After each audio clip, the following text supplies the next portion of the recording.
Bukod sa kanilang tungkulin sa edukasyon, ang mga guro ay nagsisilbi sa frontline sa panahon ng eleksyon. Sila ang nagpapatakbo ng halalan sa kanilang presinto, nag-ooperate ng automated counting machine, at nagsisiguro na kwalipikado lamang ang pwedeng bumoto.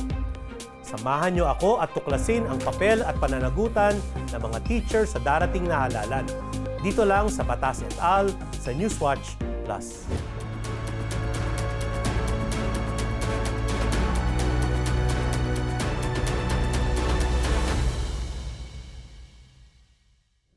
Magandang araw sa inyong lahat.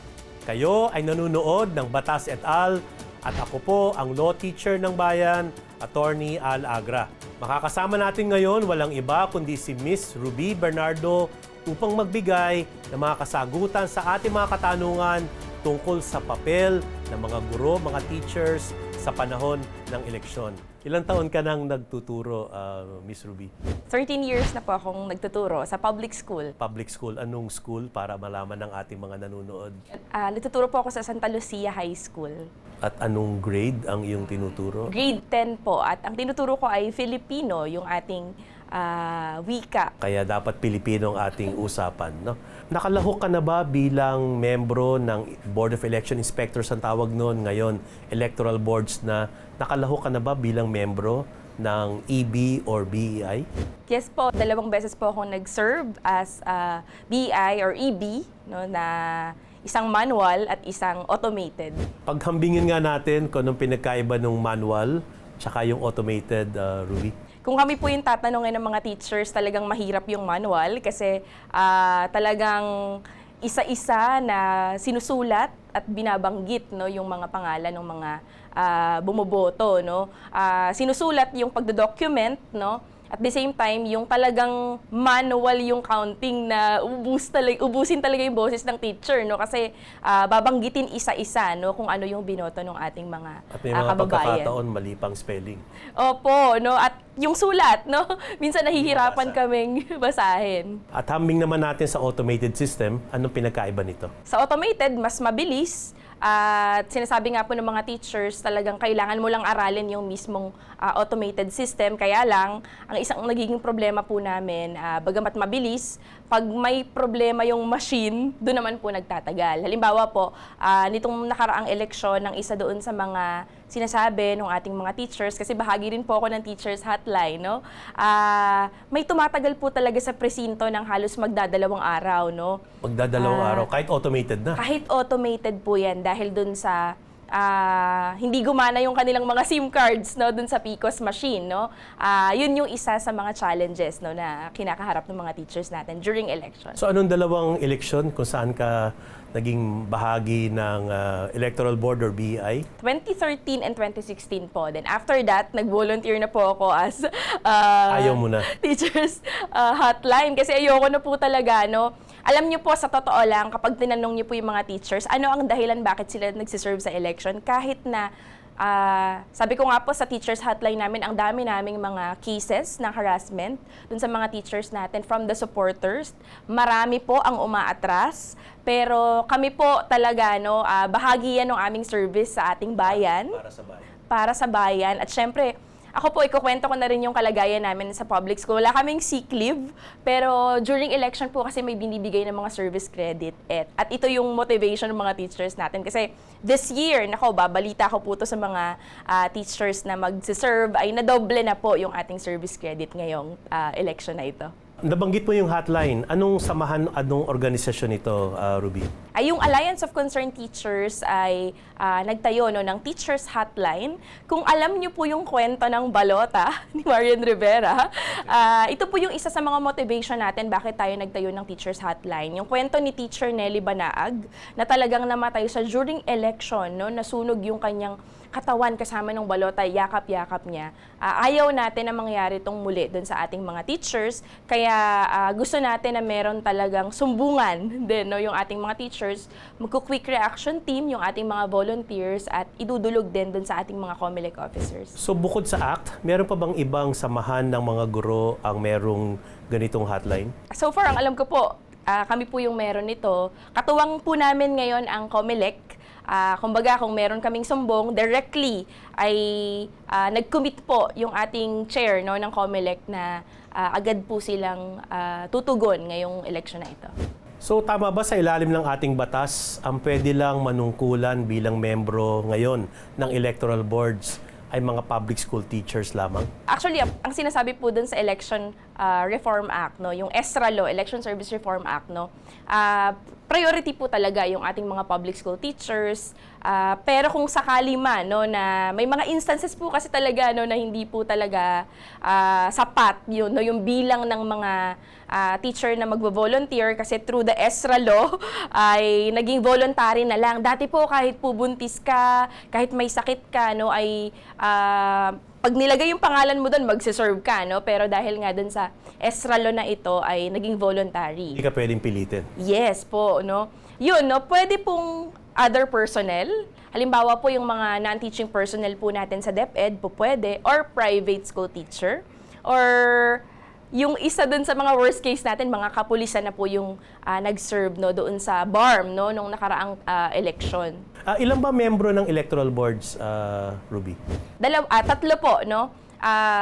Siyempre, yung ating chairman, yung poll clerk, at yung third member, no? Ang pinaka-ayoko po doon yung poll clerk kasi ang daming dokumentasyon ang ginagawa ng ating mga poll clerk. Pwede ba ang isang membro ng electoral board ay kamag-anak yung isang kandidato na tatakbo bilang mayor, or hindi pwede? Ako, hindi po yan pwede, no? Hanggang 4th degree, no? Ibig sabihin, kahit yung lolo mo, yung cousin mo, hindi po yan pwede. Kasi yung electioneering, no, na tinatawag ay bawal po yan. Miss Ruby, bilang guro, pwede ka bang mangampanya? Ako, bawal na bawal po yan, no? Dahil nga po sa electioneering, no?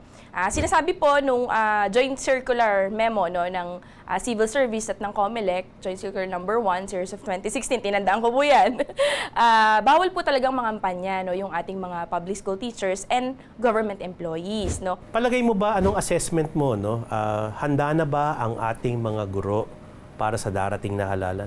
Marami pong magsiserve ngayon sa election, no? Ang kalagayan po ngayon, medyo dumami yung aming ikikater na mga botante kasi yung clustered precinct po namin na dati ay kinakailangan po dapat ay 128,000. Ngayon po dahil sa may budget cut, no, yung COMELEC, 110 po yung ating clustered precinct na dumami talaga, no, yung ating botante, no, na ikikater, no, 1,000 per precinct, no. Imagine niyo po, napakaraming tao niyan, no.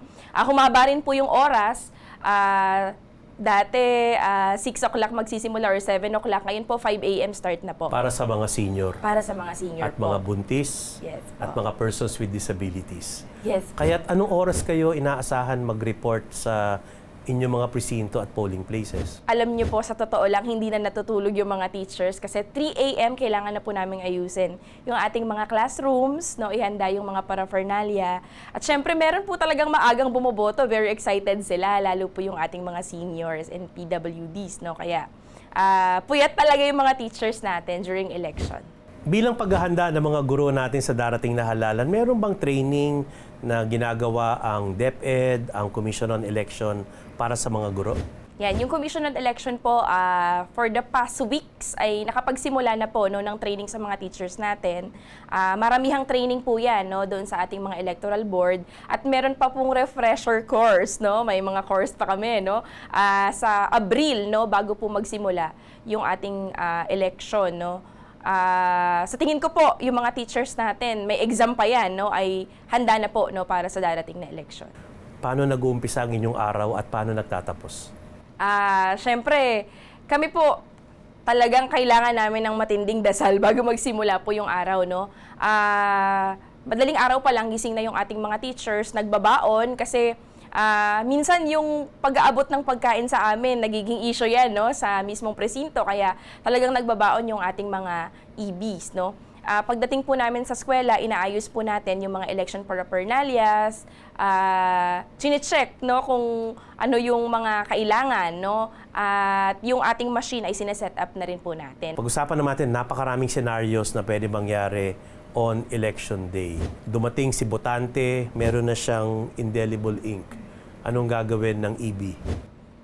Sasabihin po natin na bawal po yan at pwede po kaming tumakbo dun sa election officers na nandun mismo sa eskwela or pwede pong itawag, no? Kasi ano bang ibig sabihin pag meron ka ng indelible ink? Ibig sabihin po nun ay nakaboto na yung ating botanteng lumapit sa atin. At hindi na pwedeng bumoto ulit. Yes po. May dala siyang sample ballot. Papayagan nyo ba yun? Sa loob po ng presinto, bawal yung sample ballot, no? Usually, kinokolekta po namin kapag meron pong nakaabot dun sa aming presinto at pinapaalis po namin dun sa mga voters na meron. Kung nakita kayo may nag-aabutan ng pera with sample ballot at merong poll watcher na nakakita at nagreklamo o nag-challenge, anong gagawin ng EB, Electoral Board? Well, that's the time na kailangan po talagang tumawag na ng saklolo, no, dun sa ating mga COMELEC officers, no? Kasi sa totoo lang po, yan yung pressure sa amin. Kasi ang dami po talagang trabaho ng ating mga electoral board during the election, pero mas mabigat po kapag may ganong mga senaryo, no? Kumbaga, kailangan din namin ihanda yung aming mga sarili, pero more than that, we need support, no? Kaya din po ang clamor po ng mga teachers natin, ang sinasabi natin, dapat talaga may presence din po ng mga abogado sa mismong araw ng eleksyon na siyang dudulugan ng ating mga teachers. Nagkaroon ng violence, kaguluhan. Pwede nyo bang papasukin ang pulis sa loob ng eskwelahan? Opo, no, magkukwento lang din po ako. No? Dahil po bahagi kami ng teachers hotline, no, ang isa sa pinaka-worst scenario na naabutan namin sa isang eskwelahan dito po sa Quezon City, talagang red spot yan doon sa ating mga barangay, no? Sinara po talaga yung pinto ng gate at hindi pinapalabas yung ating mga teachers, yung mga electoral board natin, no? Kasi ang sabi po ng mga supporter, pag nilabas daw po yung balota, magkakaroon ng dayaan. To the point na may naghagis pa ng feedback sa loob mismo, no, nung ating mga presinto. Takot na takot yung ating mga teachers. So, kailangan naming magtawag po talaga ng presence ng kapulisan, SWAT team, no? Para lang po talaga ma-rescue yung ating mga teachers. Paano kung hindi ko yata binoto to nakita niya. Ang naalala ko, binoto niya si X, pero nakalagay sa VVPAT si Y. Pwede niyo ba siyang bigyan ng panibagong balota sa ganung pagkakataon? Yes po. Sabi po ni Chair, no, ang bago ngayon dun sa ating machine, pwedeng ibalik. No, may pwedeng ibalik yung mismong balota, no? At i-recheck niya kung swak ba, no, yung nandun sa mismong resibo at yung mismong balota niya, no. Oo. At kung tingin niya, ako lang yung aking senador, hindi yan yung no. So pwede niyang baguhin, no, yung dagdagan, no, kung hindi yun yung parehas na nakalagay dun sa resibo, no. Kung sakali naman po na ibang-iba yung nakalagay dun sa resibo at yung sa tingin niya ay binoto niya dun sa balota, no, na pinag-shadean niya, ay pwede nga pong i-counter check at pwede rin po na muling bigyan siya, no, ng balota. At ilalagay na lang po yun sa minutes ng poll clerk. Wala nang boboto, no? Ano na ang next step, Ruby? Ang next step po ay syempre ipiprint na natin yung ating mga election return. At sabi nga po ngayon ay synchronized yung pagtatransmit ngayon, no? Kumbaga, kung ano yung nakalagay dun sa main server na bilang ng boto, malalaman din po yan ng ating mga PPCRV, NAMPREL, no, at iba pang mga inala. Yes, and even minority. Gaano ka-ready ang ating COMELEC sa iyong assessment, Ruby? Sa ngayon, sa tingin po natin din, natapos na yung mga training. Tingin ko naman po handa yung COMELEC para sa darating po na midterm election. Ano ba ang partisipasyon ng Department of Education as a national government agency sa halalan, Ruby? Technically po, ang mga teachers natin, once na naging EB sila, kumbaga ang agency na mainly, no, ay bibigay ng serbisyo ay through the COMELEC, no? Pero yung ating mga DepEd officials, particularly meron po tayong tinatawag na DESO o yung DepEd supervising officers, sila po yung nagtitiyak, no, ng kaayusan sa loob po ng mga presinto natin, ng mga eskwela, at sila rin po yung nagiging kausap ng ating mga COMELEC officers during the election. Pag-usapan naman natin mga benepisyo ng mga guro na nanunungkulan bilang membro ng Electoral Board. May dagdag bang sweldo? May allowance ba? May hazard pay? May pakain ba? May free load ba sa telepono? Anong mga benepisyo?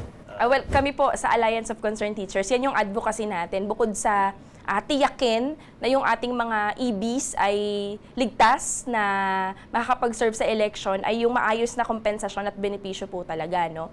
Unang-una, syempre yung election honorarium, no? Ngayon po 12,000 yung ating mga EBs, Dati yung ba chairman 9,000, no? Yung ating chairman at saka poll clerk, makaka-receive sila ng 12,000 at yung ating mga third member naman ay 11,000. Kaya lang, ito rin yung campaign namin, may tax. 20% po yung tax dun sa ating mga, malaki po yun, no? Dun sa ating mga EBs, no? Dapat sana itanggalin na yung tax na ito, no? Yun yung ating kampanya.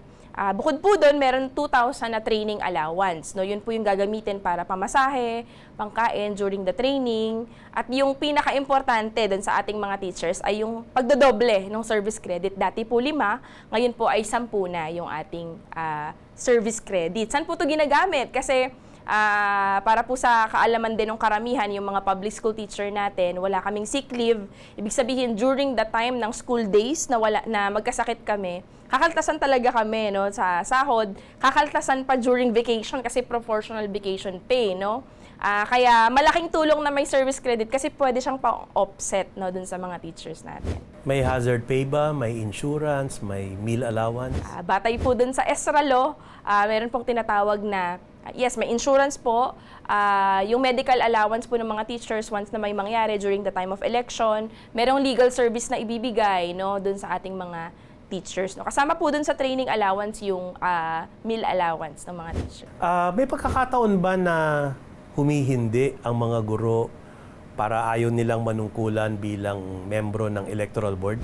Meron din po. Noong nakaraang eleksyon, 2,000 plus teachers yung hindi po nakapag-serve dahil nag-back out po sila sa BARM. No? Kasi yung panganib po talaga, hindi rin po natin masisisi yung mga teachers natin na sa sobrang kaba po talaga, no, na talagang buhay ay binubuwis during the time of election ay may mga nagba-back out po talaga. Bukod sa panganib or takot, meron pa bang ibang pwedeng dahilan para hindi manungkulan sa eleksyon?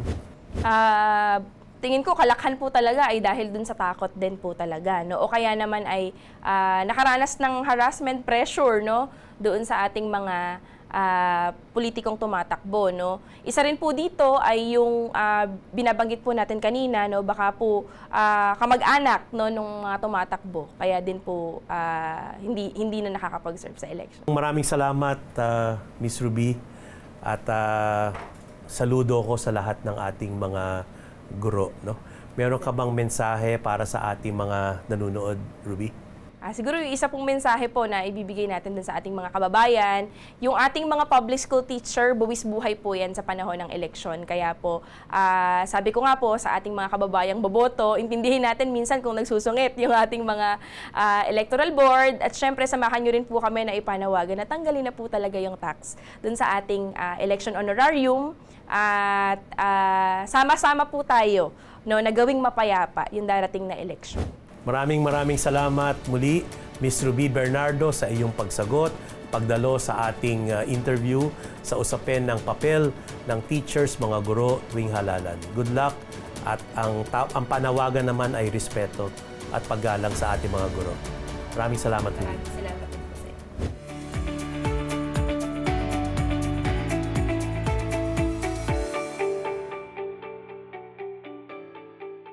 Napakahalaga ng papel ng mga guro sa araw ng halalan. Nakasalalay sa kanila ang integridad ng pagboto, pagbilang ng boto at transmission ng mga resulta para sa canvassing. Kung anuman ang kanilang gagawin o hindi gagawin ay merong implikasyon sa ating demokrasya at kinabukasan. Ating silang respetuhin at bantayan. Muli, maraming salamat sa ating mga manunood. Abangan ninyo ang mga susunod pa nating mga talakayan tungkol sa eleksyon dito lang sa Batas et al. Sa Newswatch Plus.